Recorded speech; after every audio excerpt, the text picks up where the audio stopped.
Ahora queremos contarles que a sus correos electrónicos van a llegar unas encuestas de satisfacción. Les agradecemos que las diligencien, pues la opinión de ustedes es muy importante para nosotros. Y antes de continuar con nuestra agenda académica, los invitamos a ver un video de uno de nuestros patrocinadores, Vanti. Al día de hoy, la movilidad se ha transformado tanto en el transporte masivo de pasajeros como en el de carga. Ahora, la sostenibilidad cobra relevancia y posiciona al gas natural como uno de los actores más importantes. En Colombia, tenemos más de 2.000 buses y más de 600 camiones rodando por las carreteras del país, contribuyendo con bajas emisiones. Gracias a las flotas modernas que reducen en un 99% el material particulado y un 40% las emisiones de dióxido de carbono. Bajos costos operativos. Los vehículos dedicados a gas natural cuentan con estándares de seguridad más altos, permitiendo control estricto del suministro. Así, avanzan las flotas para evitar pérdidas operacionales. El gas natural en el país tiene experiencia superior a 30 años, con más de 700 estaciones de suministro y creciendo en las principales vías 4G de Colombia. Invertimos en crecimiento con la primera mega estación de llenado rápido para camiones en Aguachica y más de 28.000 millones de pesos adicionales en 5 nuevas estaciones de servicio, con beneficios de exclusión del IVA, deducción de la renta hasta en un 25%, sin restricciones de movilidad, 30% de reposición en flotas nuevas y más. Una política de país que nos impulsa, ya que convierte al gas natural en la alternativa con mayor impacto ambiental y con menores costos de operación, entregando calidad de vida y transformación a las grandes ciudades. Muy bien, y de esta forma le damos paso al primer panel de hoy denominado Conflictividad y retos en las regiones. Queremos invitar al escenario al doctor Bruce McMaster, presidente de la ANDI, al doctor Francisco Lloreda, presidente de la ACP, al doctor Juan Camilo Nariño, presidente de la ACM, y la doctora Cristina Morales, manager de Boston Consulting Group, quien moderará este espacio. Bienvenidos todos. Adelante.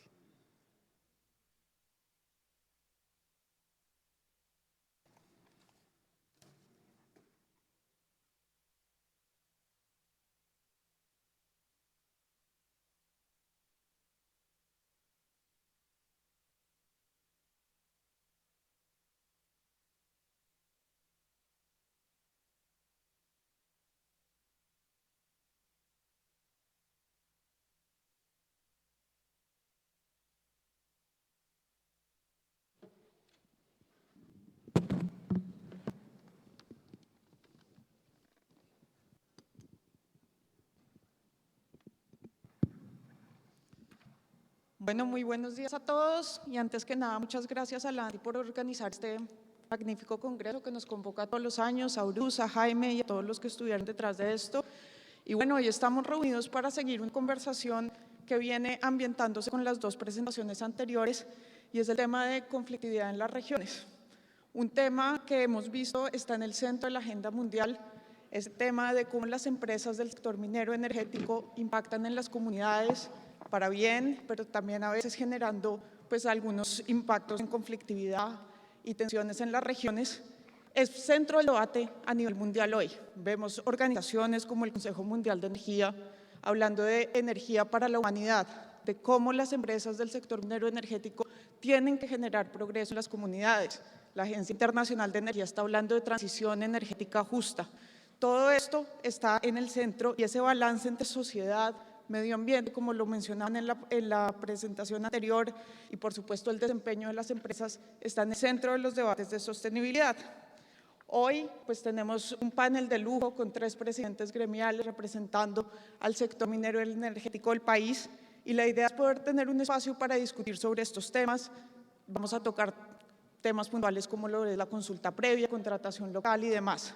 Pero sin más preámbulos me gustaría empezar y quisiera darle la palabra primero al doctor Francisco Lloreda para que nos cuente un poco cuál es desde su perspectiva, cómo ve el nivel de responsabilidad e impactos que han generado las empresas en el sector y qué buenas prácticas hay para lograr dejar un legado de largo plazo. Creo que va a haber una presentación. Listo.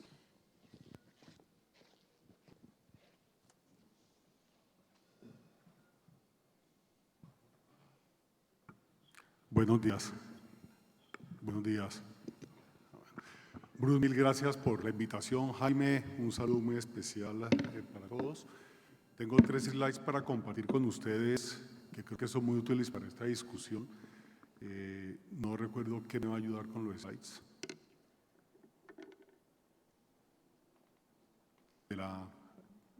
Creo que era de Jaime esta vez.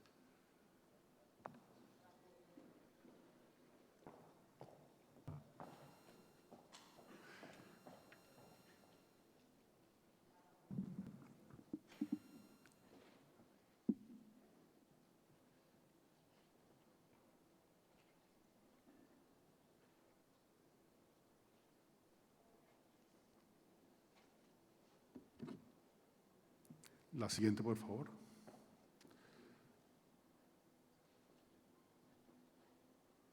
Ahí, gracias.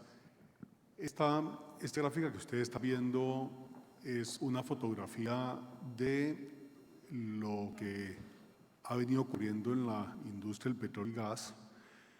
La barra color naranja que ustedes están viendo ahí es producción. Ahí estamos hablando de barriles de crudo.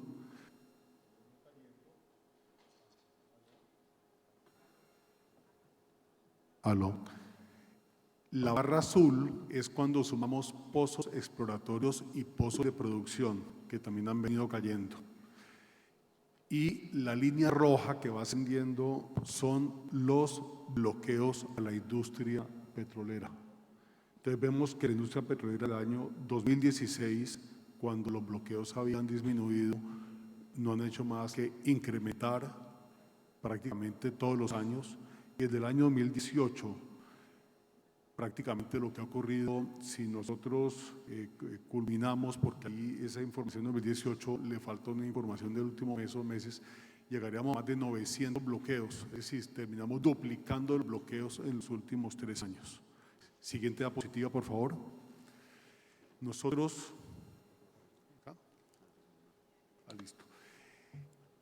hicimos un ejercicio para ver durante estos años cuántos empleos se dejaron de generar por parte de la industria para desarrollar los pozos exploratorios y pozos de producción que hubiésemos querido para mantener la producción y mantener la dinámica de la industria. Y creemos que puede ser alrededor de unos 50.000 empleos que se dejaron de generar. Lo segundo, cuando vemos las causas, y eso pues la tenemos totalmente diagnosticado, vemos que hay unas que tienen que ver con aspectos laborales y de bienes y servicios, pero también han ido creciendo otros factores que son otro tipo de inquietudes solicitadas que son dirigidas principalmente al Estado, y eso varía según los departamentos. Y algo muy importante, y es que hay departamentos, como es el caso del Meta, de Casanare y Putumayo, que desde el punto de vista del PIB, pues la industria contribuye más del 40-50%. Entonces, ¿por qué estas gráficas me parece muy importante otra vez? Porque uno podría pensar que una de las principales causas o causas reales son expectativas laborales versus las posibilidades laborales, e igual expectativas en contratación de bienes y servicios versus la posibilidad de las empresas. Eso es lo uno, pero lo que vemos es que, pues, ¿cuál es la solución entonces? ¿Vamos a pedirle a las empresas que creen empleos o contraten lo que no necesitan? No, eso no tiene ningún sentido. Entonces, esto lo que nos debe llevar es, y aquí con esto termino, es a que aquí hablamos mucho de la licencia social y se habla mucho de la licencia social. Les digo una cosa, bueno, no voy a hablar más de la licencia social, pero yo creo que ese no es el término adecuado. Las empresas pueden hacer un poco más de pronto, pueden hacer algunas cosas mejor, sí, pero aquí lo que está faltando es licencia estatal. Licencia estatal es lo que falta. Licencia estatal desde hace muchos años en ayudar a un proceso de diversificación económica de las regiones productoras. Eso solo lo puede hacer el Estado y liderar ese proceso.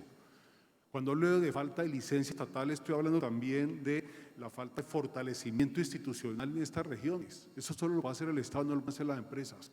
Y lo último, cumplimiento de aplicación de la ley. Este incremento de bloqueos, disculpen que se los diga, en gran medida responde a la falta de cumplimiento de aplicación de la ley, empezando por los gobernadores y los alcaldes. Aquí la ley se volvió de gelatina, la ley se cumple de manera discrecional, prevalecen son las razones de carácter político.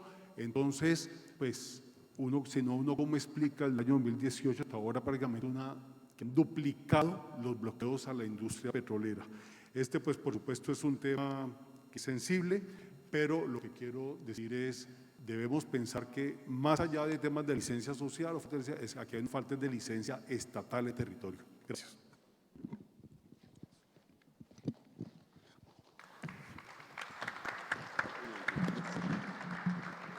Muchas gracias, Francisco. Y muy importantes los puntos que traes. Claramente el tema de contratación local de mano de obra y de bienes y servicios es una de las mayores fuentes de conflictividad. En BCG hemos visto esto con las distintas empresas que hemos estudiado. Y como segundo punto, el tema de el rol que juega el Estado, la institucionalidad, eso también vemos que es algo absolutamente clave y que además veíamos en la presentación anterior la importancia de que tanto Estado como empresas trabajen de la mano y que las empresas, el rol de la empresa no es necesariamente el de reemplazar al Estado, que el Estado también tiene un rol para contribuir a disminuir la conflictividad en esas regiones. Me gustaría ahora darle la palabra a Juan Camilo Nariño para que nos hable un poco más desde la perspectiva del sector minero. Juan Camilo. Gracias, Cristina. Un saludo, Luz. Gracias por la invitación. Igualmente, Jaime. Y aquí veo a Imelda, que le mando también un saludo especial. Creo que este tema de la relación o la construcción conjunta, la visión conjunta del desarrollo en un territorio, como dijo Jaime, cada vez es más esencial en el desarrollo de la industria minera. Y ahí todavía hay unas claves importantes que de alguna forma tenemos que construir y pensar mejor entre todos. Y en esto las soluciones fáciles de análisis, cuando uno mira lo que ha pasado, ayudan, pero no ayudan tanto. Aquí creo que tenemos que construir hacia adelante mucho más. Voy a dejar a un lado ese análisis un poco que hizo Kiko en relación con que, sin duda, la polarización del país, el lugar geográfico donde se desarrollan las industrias mineras y petroleras, en donde de alguna forma son la representación de la institucionalidad para algunos grupos de la población, pues ha incrementado esa conflictividad enormemente. Conflictividad que se ve reflejada desde el 2018, mayores paros, mayores bloqueos, y que algunos usan eso como una interpretación de lo nocivo que es que la industria minera o la industria petrolera esté en esos territorios. Y a eso también le hace falta otro análisis. Pero voy a dejar a un lado eso, que es sin duda una realidad, para poner dos elementos en la discusión que creo que son fundamentales en esa construcción conjunta del territorio hacia adelante. Y digo conjunta porque creo que debemos pasar en esta narrativa a sentarnos en una mesa, mirarnos a los ojos y cada uno asumir su propia responsabilidad. Sin duda las compañías tienen su propia responsabilidad, pero los comerciantes tienen otra, los agricultores tienen otra, el alcalde y las instituciones públicas en el territorio tienen otras. Y cada uno a eso debe aportarle lo que tiene. Las compañías, por supuesto, su capacidad técnica, también su capacidad financiera y entre todos construir a través de un diálogo honesto hacia adelante lo que uno pensaría puede ser el desarrollo conjunto del territorio. Pero en eso quiero poner dos elementos que creo que son fundamentales. Aquí veo a Carolina Rojas, la ex viceministra, con la cual hemos construido todo el diálogo de Leiti. Con Francisco pertenecemos a eso y lo hemos llevado a otras regiones. Ahí hay un elemento esencial en todo esto, que es la transparencia, la información. Una información que cada vez sea más tranquila para dar y cada vez más tranquila en recibirse, para así poder construir un diálogo en materia, y debe ser una información y una transparencia para todos. Por ejemplo, en esas conversaciones con las organizaciones civiles en el territorio, donde cada vez exigen más transparencia con su derecho, de, por ejemplo, quiénes son los últimos beneficiarios de la industria minera, pues yo también con tranquilidad en esa misma mesa, mirándonos también a los ojos, creo que esa misma transparencia debemos también preguntársela a las organizaciones sociales en el territorio. ¿Quiénes los financian? ¿Cuáles son los intereses que representan? Todos tenemos intereses y eso es de alguna forma la construcción de la democracia, pero esas solicitudes no solo pueden ir direccionadas a la empresa, deben ir direccionadas a construir una verdadera confianza en el territorio entre todos, y eso entre todos debemos ponerlo sobre la mesa. Aquí debemos pasar un poco al señalamiento permanente a los actores que están en el territorio, a construir conjuntamente y a exigirnos a todos esos actores las mismas responsabilidades para entre todos empezar a tener un diálogo más honesto y de mayor confianza. Yo creo que la conversación de ayer y por supuesto esta mañana tiene, Cristina, un elemento, Bruce y Francisco, una de las conclusiones tal vez, de las muchas que han salido, pero una creo que es fundamental en todo esto, y es que ese mundo más verde que estamos construyendo, esa Colombia más verde que todos queremos para nuestros hijos, necesita sin duda de más minería. Necesita de una minería cada vez con mayor presencia en el territorio y en más municipios del país. Pero eso no puede ser licencia para hacer minería a toda costa, hacer minería como se quiera o donde se quiera. Ahí la industria también, para la construcción de esa confianza en el territorio, debe dar pasos y pasos grandes, no pasos corticos. En eso hemos venido construyendo ya un camino importante.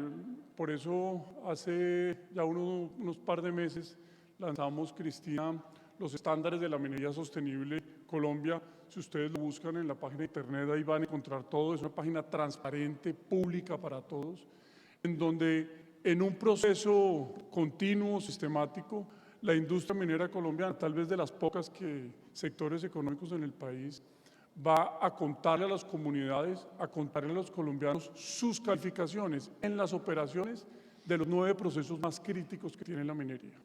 Y de los 9 procesos más críticos en la relación con las comunidades.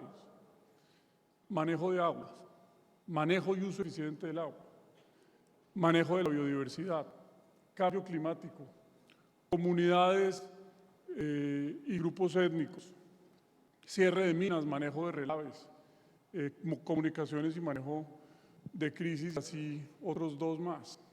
Un estándar además público, transparente, calificado por terceros, no nos lo hemos inventado nosotros, que además es la manera como Canadá, Australia, Noruega, que siguen el mismo estándar que la industria minera colombiana sigue, hacen o manejan el agua, la biodiversidad y demás.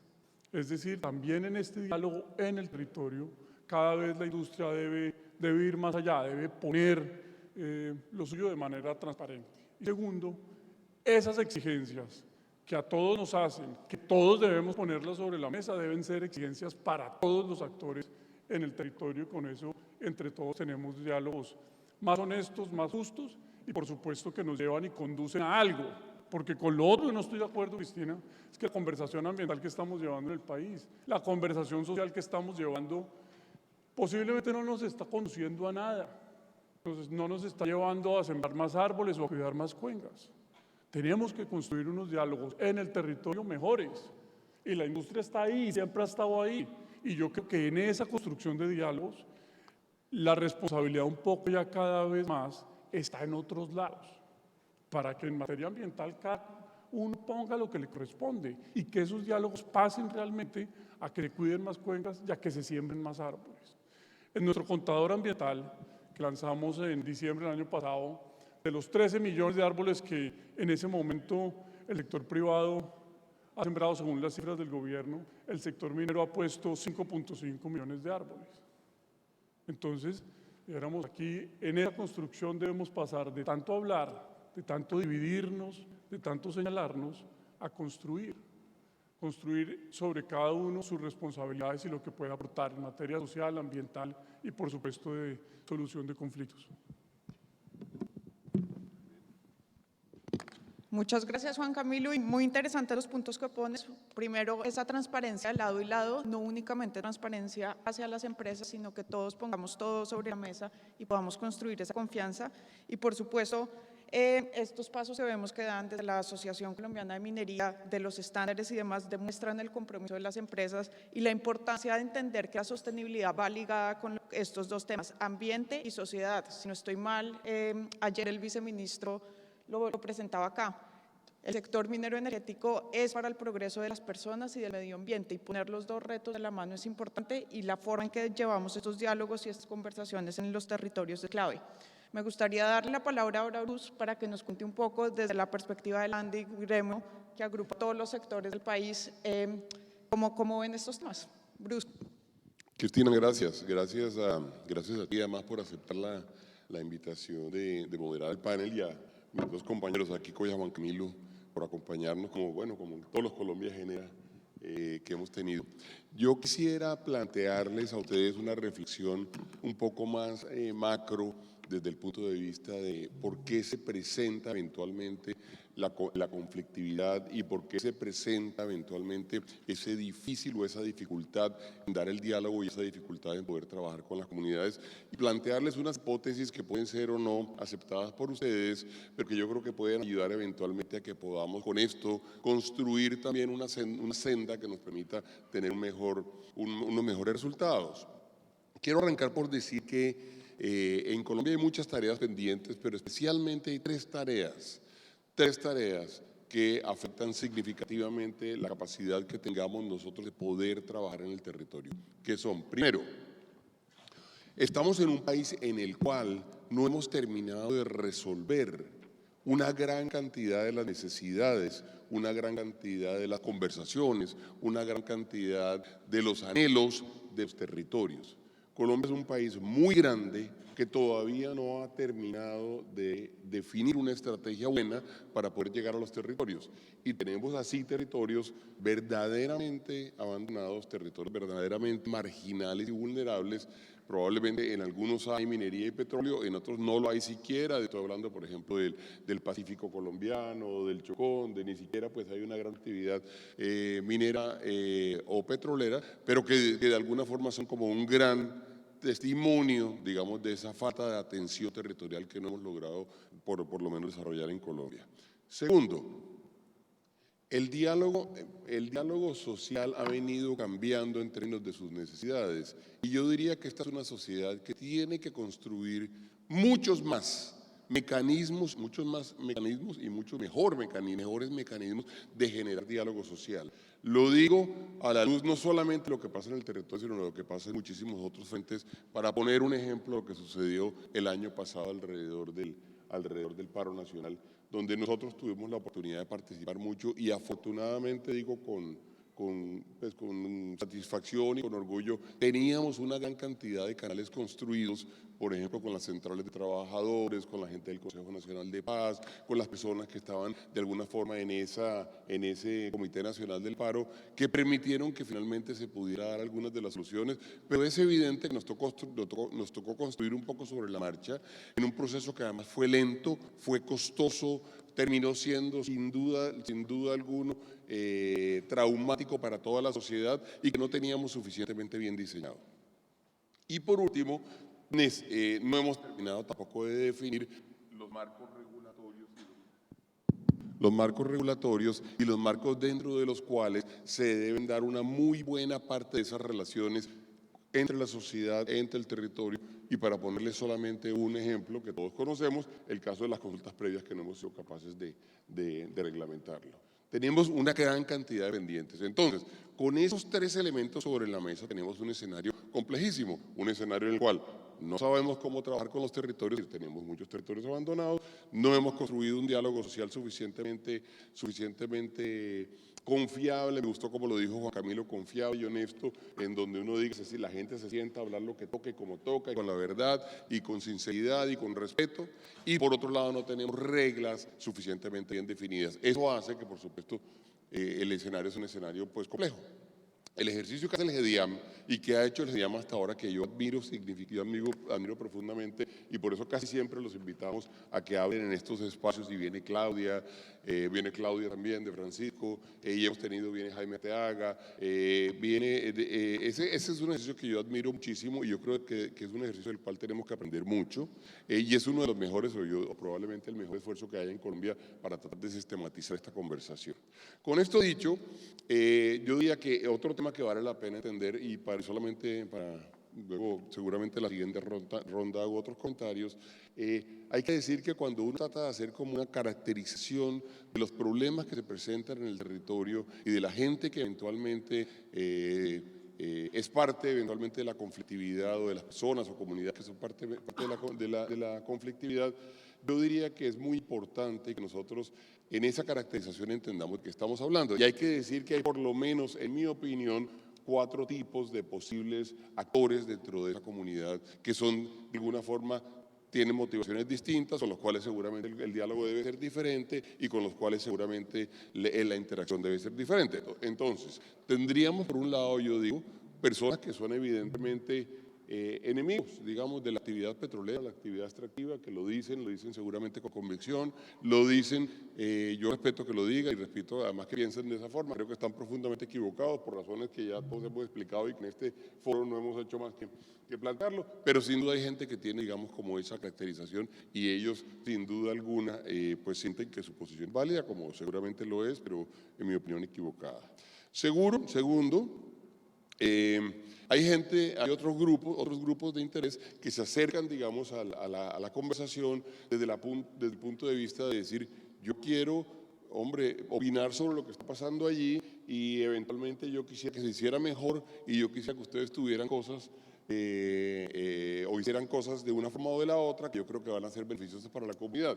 Que entre otras cosas yo diría, ese grupo es un grupo con el que uno en realidad debería ser capaz de construir muchísimo, y es un grupo que además yo creo que legítimamente es capaz de decir, vamos a tratar de sacar lo mejor de esta oportunidad que se está presentando dentro de nuestro territorio. Luego tenemos otro tipo de personas o de stakeholders, que son las personas que eventualmente ven una oportunidad de solucionar aquel primer problema del cual hablé al principio, y es el problema de la ausencia del Estado y el problema de la falta de atención histórica de nuestra sociedad hacia esos territorios, y que dicen, bueno, esta es la oportunidad que tenemos de tratar de mejorar eso, porque aquí sí le duele eventualmente a las empresas, o le duele eventualmente al Estado, y entonces si lo logramos hacer, y o si saboteamos o si presionamos, probablemente vamos a lograr otras cosas, en donde, por cierto, por supuesto el Estado, por supuesto, puede terminar dando las soluciones. Normalmente quien está en el proyecto, quien está en las empresas, no lo puede hacer, y tampoco está a su cargo, pero hay gente que lo hace de esa forma. Y luego un cuarto grupo, que es un grupo que a mí me parece realmente el peligroso de toda la historia, es el grupo oportunista. Y es el grupo que trata de conseguir cualquier cosa del favor de una gente, crea o no crea en el tema, cree que hay alguna otra gente que estaría convencida con algunos argumentos, o cree que eventualmente quisiera o pudiera obtener incluso beneficios económicos de establecer eventualmente un proceso traumático en el términos de la implementación de las compañías, o de lograr, de la implementación o de la operación normal de las compañías en el territorio. Y yo diría que para esos 4 grupos el diálogo debe ser distinto, y para esos 4 grupos la estrategia debe ser diferente, y en esos 4 casos seguramente la forma de interactuar va a ser distinta, teniendo en cuenta que tenemos, por supuesto, esa realidad de escenario en el cual nuevamente los territorios pues no están siendo atendidos en Colombia, en donde no tenemos una reglamentación y donde no tenemos además una práctica construida de diálogo social suficientemente buena. Y quería decirlo porque yo creo que eso nos permite realmente acercarnos a la discusión, nos permite acercarnos al problema con soluciones distintas, con diagnósticos diferentes, pero también eventualmente, diría yo, con resultados completamente distintos dependiendo de con quién estamos hablando y cuáles son sus razones. Bruce, muchas gracias, y creo que tocas temas muy importantes. Primero, pues nos planteaste este escenario, y también lo que dices de acercarnos a los distintos stakeholders que encontramos en el territorio de forma diferente va a ser clave para poder lograr ese diálogo y construcción de confianza que hablábamos. Mencionaste un tema también muy importante en el que me gustaría que profundizáramos un poco, y es el tema de consulta previa.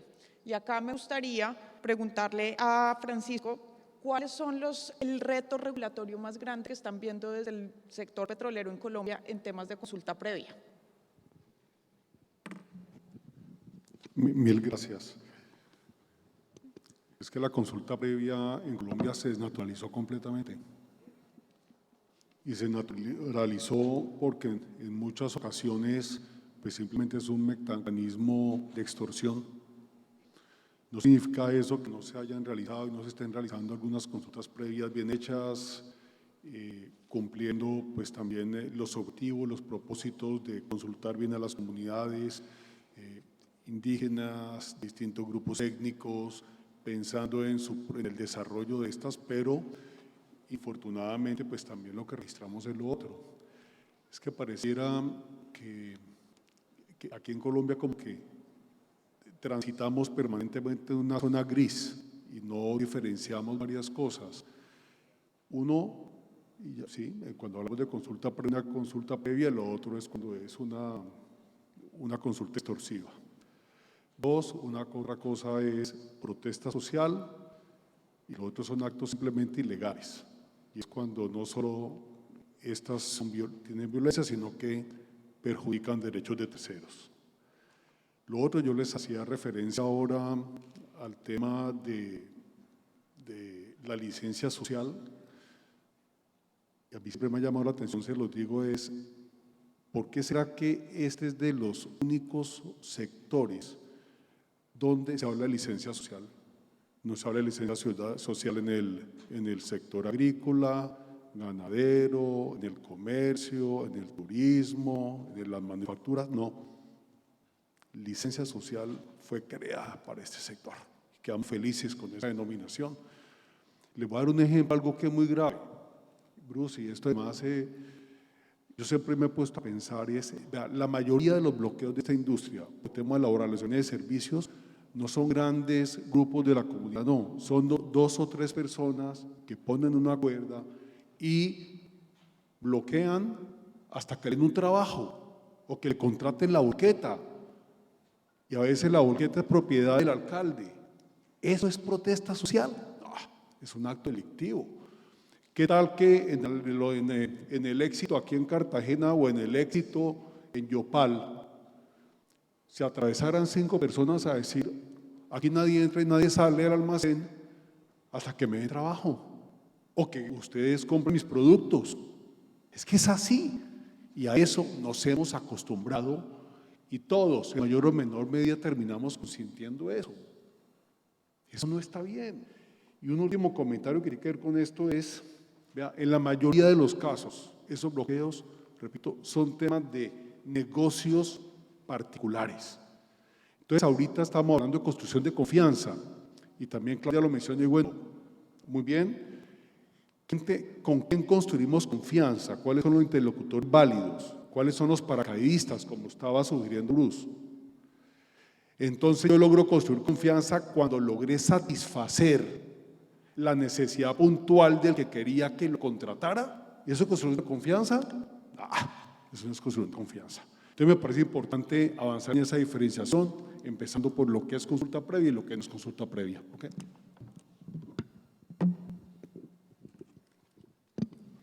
Francisco, muchas gracias.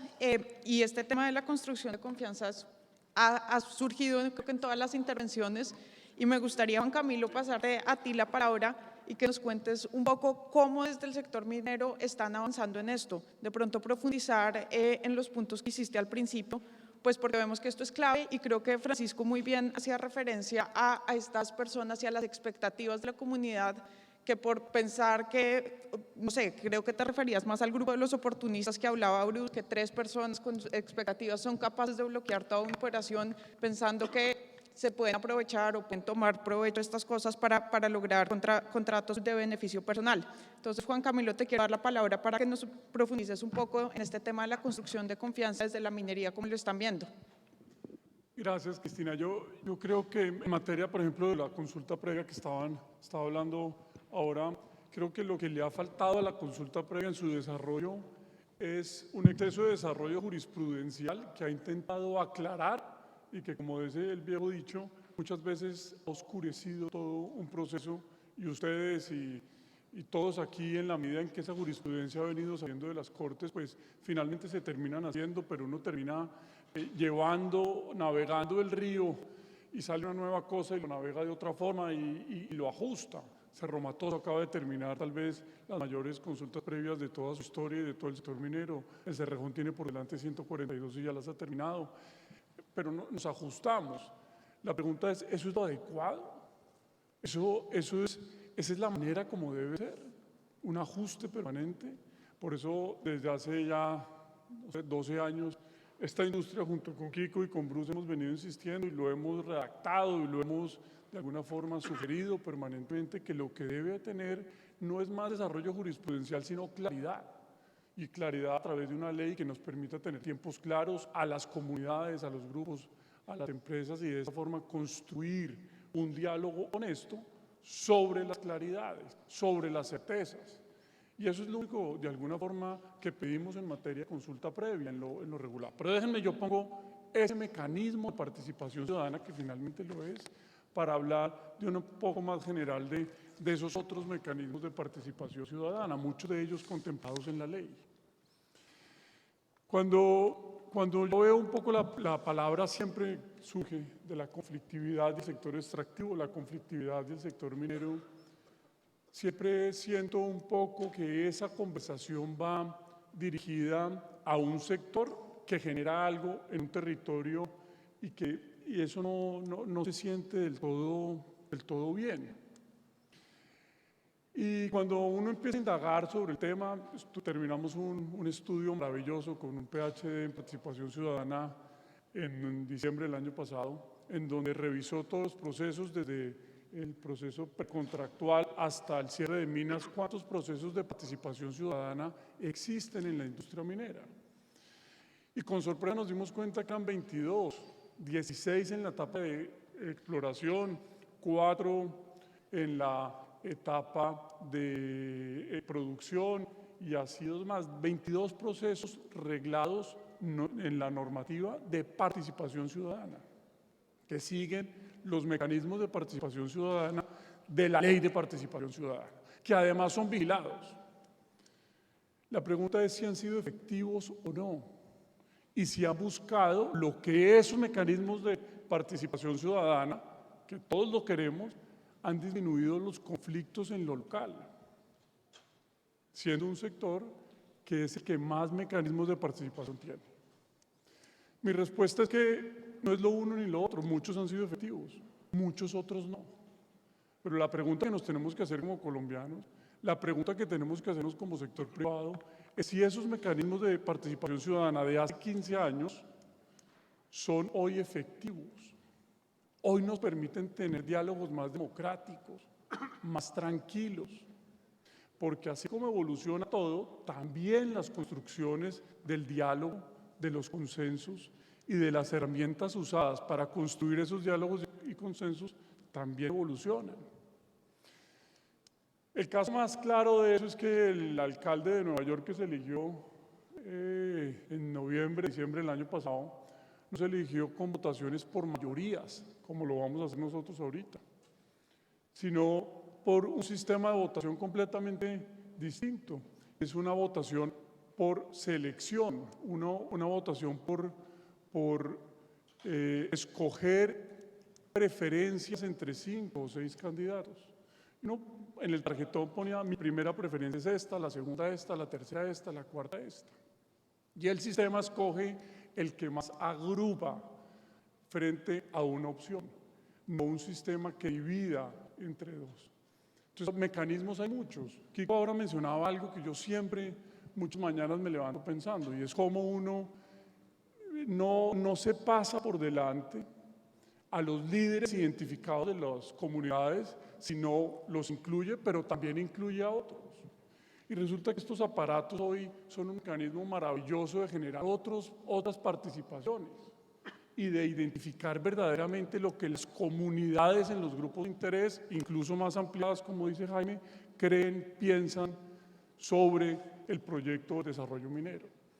Tenemos que generar mecanismos de conversación, mecanismos de diálogo en el territorio, mucho mejores, más modernos, más tranquilos, y que en eso también nos ayuden a superar esos líderes, algunas veces nocivos, que llevan siendo líderes o escogidos como líderes, muchos de ellos yo no sé cómo, por 20, 30 años, poniendo por supuesto ya intereses personales antes que los intereses del conjunto, ¿no? Entonces creo que ahí, en esos mecanismos de participación ciudadana, no es la industria minera, no es la industria extractiva la que ha funcionado mal, es que tenemos que en esencia pensar nuevas maneras entre todos los colombianos, para todas las industrias, de construir consensos, diálogos que verdaderamente representen lo que los municipios y comunidades piensan. Jaime lo decía esta mañana, en los municipios mineros la mayor cantidad de la población cree que es positiva y soporta los proyectos. ¿Y por qué entonces todos vemos en los medios o en alguna u otra cosa que en esas comunidades la realidad, la percepción es que se opone a un proyecto minero? Hay algo que no está siendo coherente entre la realidad, entre los números y lo que percibimos. Y en esencia yo creo que es por eso, porque no hemos logrado encontrar un mecanismo de participación ciudadana que sea más democrático, más amplio, que nos permita entender verdaderamente las realidades y generar diálogos mejores. Muchas gracias, Juan Camilo, y puntos muy claros. Claramente, la mayor claridad en estos procesos y poder ser capaces de generar mecanismos de diálogo que sean efectivos. Creo que además trajiste un punto muy importante y es cómo ciertos actores sociales a veces se toman la vocería de las comunidades con intereses propios por detrás, ¿cierto? Y esto muchas veces impacta y las empresas, el sector privado sea capaz de identificar y de traer a la mesa no únicamente a los actores que dicen tener la vocería de las comunidades, sino a las comunidades como tal es clave. Francisco, creo que querías comentar algo sobre este tema, te doy la palabra. Gracias. Breve. Hay un tema muy de fondo que trató Juan Camilo y también Bruce, y es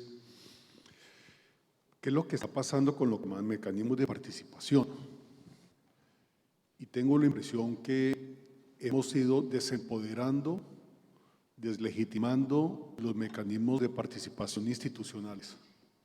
Y hemos ido empoderando y legitimando mecanismos de participación no institucionales.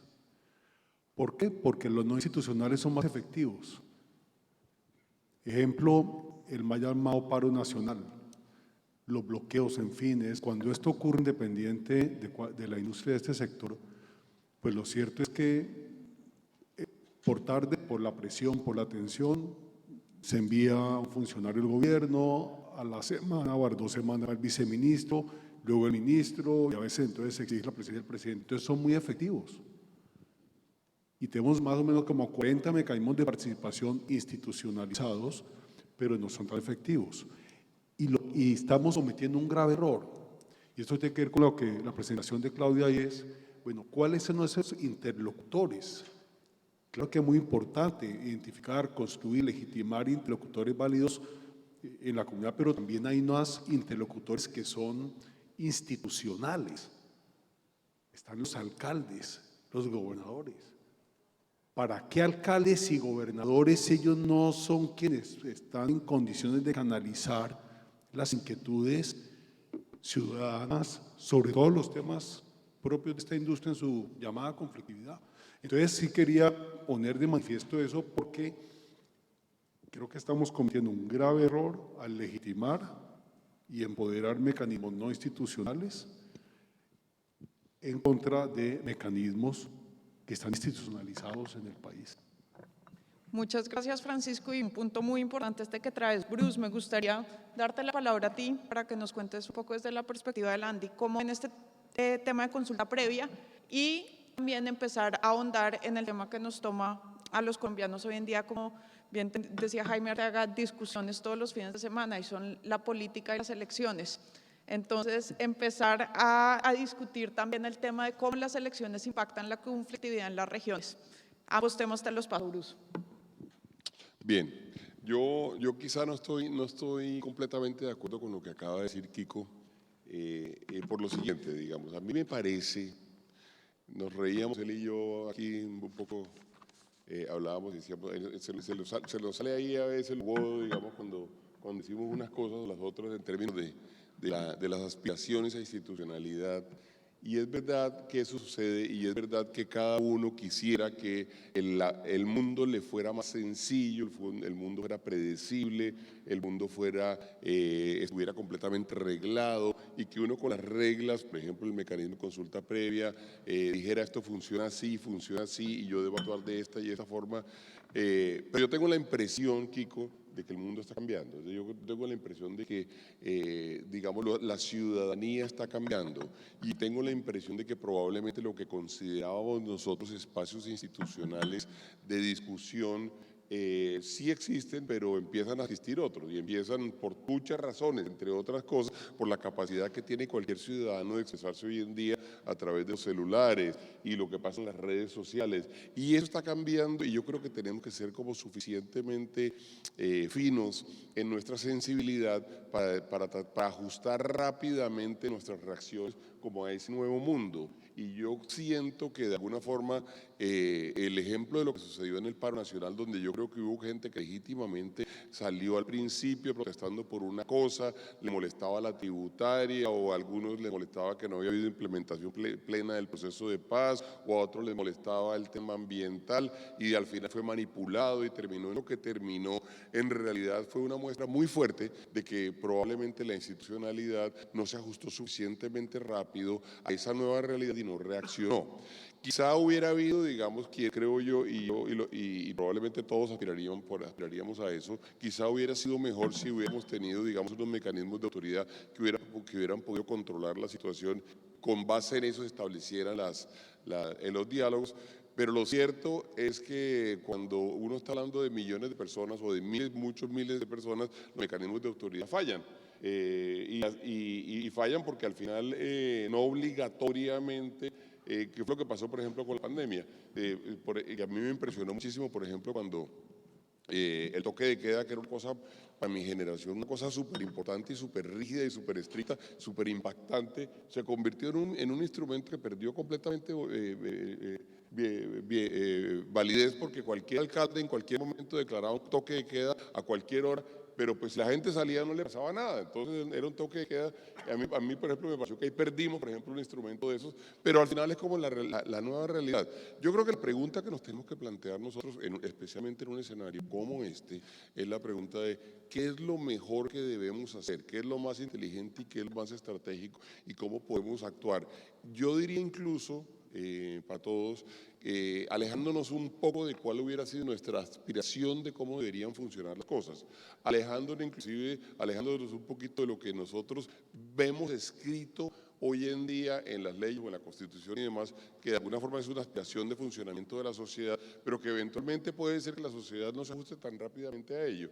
Y no digo que violemos la Constitución, no, lo que digo es que tenemos que pensar en mecanismos distintos y en mecanismos más estratégicos, más inteligentes, más ágiles, más flexibles, que nos permitan reaccionar como sociedad bien. Y en eso el sector empresarial, creo yo, juega un papel importantísimo. Por darles un ejemplo muy sencillo, lo que sucedió, por ejemplo, con el tema de la vacunación. En un momento dado era una cosa extraordinaria. Se quiso, por ejemplo, que la vacunación fuera solamente del sector público, pero evidentemente había una posibilidad de que el sector privado pudiera actuar. Claro que hubo que cambiar ciertos paradigmas, claro que hubo que cambiar ciertas formas de pensar y probablemente entre todos podíamos flexiblemente atender ese tema, que es un tema tan sensible, en forma mucho más efectiva si nos imaginábamos formas distintas de matar las pulgas.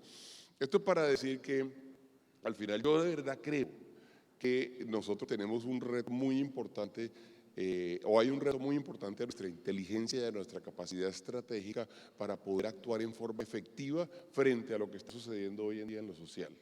Y creo que ese reto es un reto de todos los días. Siento, por ejemplo, que el Estado no fue capaz, por ejemplo, realmente de reaccionar bien frente al paro. Y si no es porque al final se montamos unos mecanismos alternos distintos y con la iglesia y con los líderes sociales y nosotros nos pasábamos los sábados y los domingos en la conferencia episcopal hablando con el comité del paro, si no es por eso y por la presión que los ciudadanos, que fue parte de la estrategia también, hicieron para pedir y reclamar sus propios derechos, el derecho a la movilidad, el derecho a la alimentación, el derecho a la educación, el derecho al trabajo, por supuesto, el derecho al abastecimiento, si no es por eso todavía estaríamos en ese paro porque el Estado quizá no hubiera sido capaz de hacerlo. Entonces, a mí me parece que estamos viviendo, y me gustó lo que dijo Claudia en algún momento en su presentación, en el sentido de que el mundo verdaderamente está cambiando y tenemos que ser lo suficientemente rápidos para no dejar que nos cambien a las malas, sino ser activos, muy activos, en ser parte de ese cambio, en ser actores constructivos, en ser actores participativos y dinámicos. Y eso tiene que ver también con la política que menciona Cristina, porque yo creo que de alguna forma, pues los líderes políticos son buenos leyendo la reacción de la ciudadanía, y entonces si hay unos líderes políticos que son mejores que otros, entonces eventualmente, digamos, imponen como una discusión al paradigma muy fuerte, que termina a los más conservadores o a los más, desde el punto de vista de la tradición, digamos, o a los más institucional, le terminan ganando la pelea y se la terminan ganando muy rápido. Yo creo que es parte de lo que estamos de alguna forma viendo también en las elecciones hoy en día. Y sé que quiere responder Kiko o que quiere reaccionar, entonces. Sí, me parece muy, muy interesante el punto que planteaste, Bruce. Yo creo que una cosa es tener sensibilidad por las dinámicas sociales, estoy totalmente de acuerdo. En lo que tiene que ver con la participación ciudadana, sin duda alguna, en razón de muchos cambios que están presentando, es necesario ser sensibles a ello, pero entonces ajustemos los mecanismos de participación, ajustémoslo, pero lo que no podemos, no tiene sentido, es un desgaste gigantesco de unos mecanismos institucionalizados que no cumplen o cumplen a medida de sus propósitos, y por otro lado, cuando terminamos permitiendo, fomentando otros. Dos ejemplos. El primero, hace unos años, ustedes recuerdan la discusión que se generó con una licencia ambiental que luego de 4 años la ANLA le dio para un proceso exploratorio en lo que decía que era cerca de Cañocristales, y que estaba a 70 kilómetros de Cañocristales. Luego de otorgar una licencia por presión de las redes sociales, el gobierno termina revocando una licencia a través de Twitter. Ese fue el acto administrativo realmente. Entonces, ojo, ¿cómo logramos nosotros entender y canalizar nuevos mecanismos de participación y que realmente sean representativos? Eso tenemos que mirarlo. Entonces, el punto es ese. Y lo otro, pues yo sí tengo firme convicción que nosotros, esto es como una tara histórica, nosotros tenemos un problema con la ley y que Mocus ha logrado profundizar muchísimo. Hace poco hubo un paro de camioneros en Canadá porque el gobierno los obligó a que tenían que vacunarse para cruzar la frontera. Y Trudeau él no se le arrugó, levantó todas esas tractomulas, es decir, las sancionó. Bueno, sentémonos a hablar, miremos el tema, pero es que el interés general tiene que realmente primar sobre los intereses particulares, y eso en Colombia se convirtió en letra muerta. Entonces, ese es mi punto, pero estoy de acuerdo contigo que no se trata de uno rancharse, no. Entonces, ajustemos las instituciones y los mecanismos de participación, pero no, continuemos con unos que están en el papel y otros que son los que han ganado legitimidad en la calle. Sí, le pedí permiso a Cristina. Yo quiero decir, yo no quiero decir que no se utilicen mecanismos que están y que sí, no, yo no digo eso. Lo que digo es que nos toca ser significativamente más inteligentes y estratégicos para poder reaccionar a lo que está sucediendo, entre otras porque yo sí siento que nosotros tenemos un Estado que aspira a muchas cosas, pero que no es capaz de hacer cumplir. Lo que acabas de decir es una muestra de ello. Y entonces cuando no las hacemos cumplir realmente caemos en una situación muy anárquica. Entonces la pregunta es, la primera respuesta que daría es, por supuesto lo institucional hay que tratar de hacer cumplir y a eso tenemos que seguir aspirando. Pero luego, más allá de eso, tenemos el reto muy fuerte nosotros de hacer que las operaciones nuestras funcionen, que las compañías funcionen, que la inversión sea confiable, que no perdamos las inversiones hechas, que se pueda generar trabajo, que se pueda generar desarrollo. Y a uno le parece que inclusive puede ser que la sociedad esté andando mucho más rápido que las normas, que las leyes. Y la prueba de eso, diría yo, la prueba más fehaciente de eso, es que Colombia dejó de hacer reformas importantes porque sencillamente algunos grupos son capaces de sabotearlas en las calles. Entonces hay una gran cantidad de reformas que son necesarias en Colombia incluyendo que no es una reforma sino una reglamentación, el caso de las consultas previas, pero lo sabemos, en el tema laboral todos sabemos que hay que hacer algo en lo laboral, pero todos sabemos que no nos atrevemos a hacerlo porque le tenemos susto a lo que sucede en las calles. Todos sabemos que hay que hacer algo en las pensiones, todos sabemos que hay que hacer algo en la justicia, todos sabemos que hay que hacer algo en lo electoral. Y al final, y las calles son cualquier cosa, ¿no? A veces las calles son las cortes. Los que se oponen son las cortes, en el caso de la reforma a la justicia, o en el caso de la reforma a lo electoral son los políticos. Lo que digo es que debemos tener la capacidad entonces nosotros de poder producir también esas reformas, para darte la razón, que nos permitan ajustar este país. Este país tiene en muchísimas cosas, tiene reglamentaciones para hace 20 años, y si no hablamos de hace 80 años, pues, pero para hace 20 años o para el inicio de los años 90, cuando arranca la Constitución del 91. Entonces, el reto que tenemos es gigantesco. Y yo acojo el consejo de Bruce, y es, yo personalmente voy a procurar ser más inteligente en esto, pero lo que quiero decirle es que una sociedad progresa si hay unas reglas del juego construidas mayoritariamente y se respetan. Y en Colombia no nos gustan las reglas del juego, esa es la realidad. Muchas gracias, Francisco y Bruce. Una discusión muy interesante sobre la institucionalidad, pero también la agilidad y poder lograr ser efectivos en esos diálogos. Juan Camilo, creo que también querías comentar algo sobre esto. No, tal vez yo creo que debemos hacer un esfuerzo todos por aclarar cada vez más en nuestra conversación con el entorno la diferencia entre la gestión de un conflicto que siempre va a haber, para lo cual por supuesto tenemos que ser más innovadores, y ahí la empresa privada, nosotros, sobre todo en la industria extractiva, tenemos que ir incluso un paso más allá, con nuevas formas, nuevos mecanismos, nuevas herramientas. Esa construcción del diálogo local cambia, evoluciona, y nosotros seguimos usando las mismas herramientas de antes. Y ahora resulta que hay más jóvenes con nuevas herramientas y con nuevos ideales, y a eso tenemos de alguna forma manejarlo para poder llevar ese diálogo de manera constructiva entre todos, pero por supuesto con el liderazgo en algunas regiones de las compañías. Y otra cosa distinta es cómo salimos de una narrativa, incluso y en unas imágenes permanentes, que es gestión del conflicto, que además me preocupa enormemente. Los jóvenes cada vez lo asocian más con violencia y el uso de la fuerza en contra del otro, que es otra gestión y otra manera de tratarlo, con unos análisis también distintos.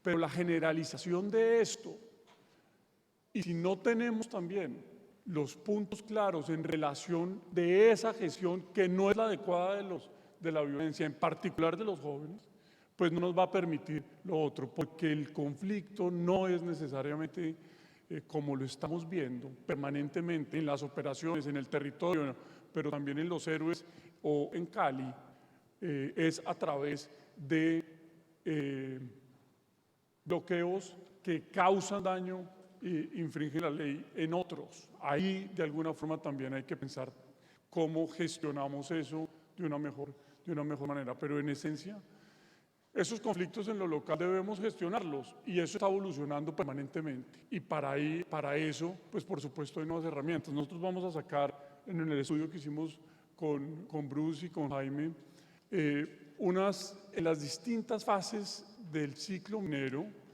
cuáles son esas otras herramientas de participación ciudadana, y lo pueden encontrar en la página nuestra, que se están usando en otras partes, que se está haciendo en Suecia, que se está haciendo en Corea del Sur, con el marco jurídico actual que existe en el país.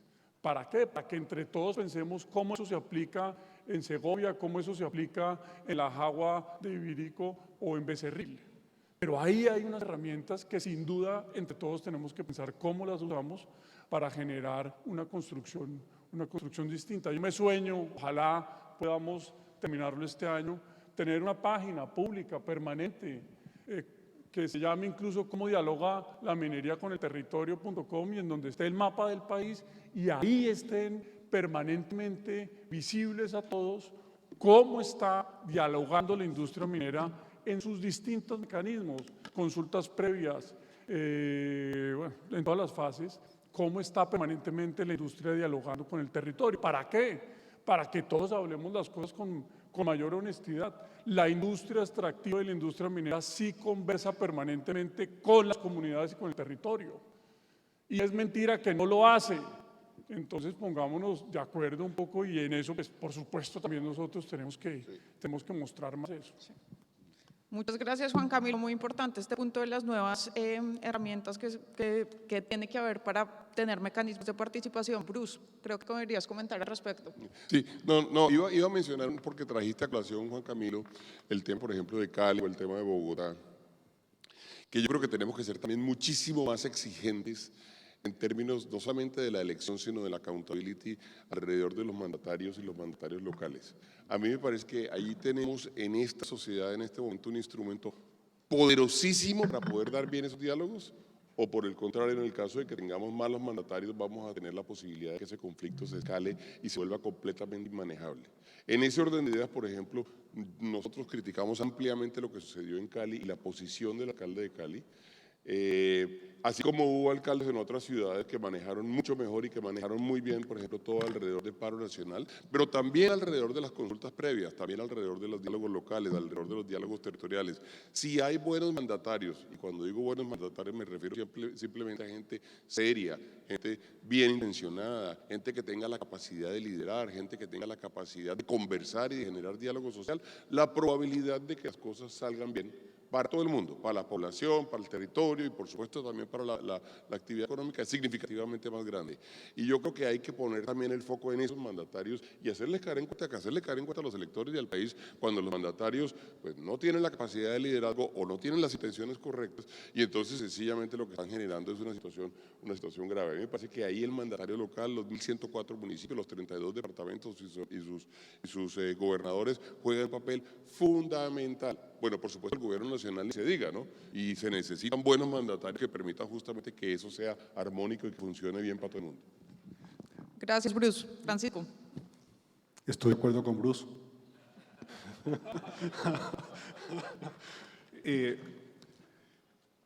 Un alcalde puede hacer la diferencia, si quiere, y tú lo has dicho.